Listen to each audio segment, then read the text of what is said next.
There was once a man who walked among humanity without blemish, without sin. He came not wielding a sword or political power, but bearing mercy, truth, and light. He healed the blind from birth, cleansed the lepers, forgave the adulterous, and embraced the souls society cast aside. That man was Jesus of Nazareth, the Son of God, who stepped down from heavenly glory to dwell among the broken with one singular purpose: to save humanity from its own sin. And yet, he was crucified. He was treated like the worst of criminals, dragged before a roaring crowd, scourged until his flesh tore, stripped of his clothes, crowned with thorns, burdened with a heavy wooden cross, and finally, nailed to it, left to die in shame. Why? This was no historical accident. It wasn't because he was careless or weak. No, it was a predetermined act of love and execution, not by man's design, but by God's divine plan. For the sin of mankind required a ransom, and that ransom was death, not just any death, but the death of a spotless lamb, one who was without sin, without flaw, and without stain. Jesus came not to build an empire, but to open a path to salvation, a path that anyone, no matter how broken, could walk by faith. But light always exposes darkness, and the darkness could not stand it. He called out the hypocrisy of religious leaders. He called them whitewashed tombs, beautiful on the outside, but full of death and decay within. He refused to compromise. He confronted corruption. He wasn't afraid of mobs or rulers, and that made him dangerous. He forgave the adulteress. He spoke with prostitutes. He touched the leper. He dined with tax collectors. And worst of all to them, he claimed to be the Son of God. To the religious elite, that was blasphemy. To the Roman authorities, it was rebellion. And to Satan, who hates redemption, it was intolerable.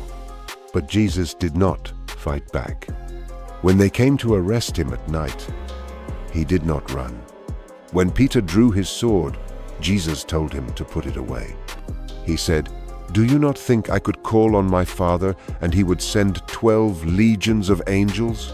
He had power, limitless power, but he chose not to use it. He chose the way of the cross, the way of sacrifice, of blood, of sorrow, a road no one else could walk. He was tried overnight in illegal trial, rushed and rigged. False witnesses were brought in. He was beaten during interrogation. And when no fault was found in him, he was brought before Pontius Pilate, the Roman governor. Pilate asked, "Are you a king?" Jesus replied, "My kingdom is not of this world." Pilate knew he was innocent. 3 times he declared, "I find no fault in this man." But the crowd, stirred by hatred and fear, shouted louder, "Crucify him! Crucify him!" And Pilate, afraid of unrest, washed his hands and handed Jesus over. He was scourged with a whip, embedded with metal shards each lash tearing his flesh. He was crowned with thorns driven into his brow. He was forced to carry the cross through the streets, collapsing under its weight. Then they drove nails through his hands and feet. They mocked him. Soldiers laughed. Criminals cursed him. And yet, he prayed, "Father, forgive them, for they do not know what they are doing." That is love deeper than pain. Forgiveness greater than offense. Power restrained by compassion. He, who could have ended everything with a word, chose instead to endure everything for us. As his blood dripped to the earth, forgiveness was poured out for all mankind. When he breathed his last, the veil in the temple separating man from God's presence was torn in two, from top to bottom. No more barriers, no more division, no more condition. Only faith in Jesus Christ grants access to God. Don't ever think his death was a defeat. Don't mistake his silence for weakness. It was the greatest victory ever won, because he conquered through humility, holiness, and eternal love. 3 days later, the tomb was empty. Jesus rose. Life triumphed over death. Light overcame darkness. Grace shattered the power of guilt. And the miracle is this: it wasn't just a story. It was an invitation to you. Yes, you, no matter who you are, no matter how far you've wandered, no matter what you've done, no matter how broken, lost, or unworthy you feel, the cross still stands open. You don't have to earn it. You don't have to fix yourself first. You don't have to crawl back. You just have to believe.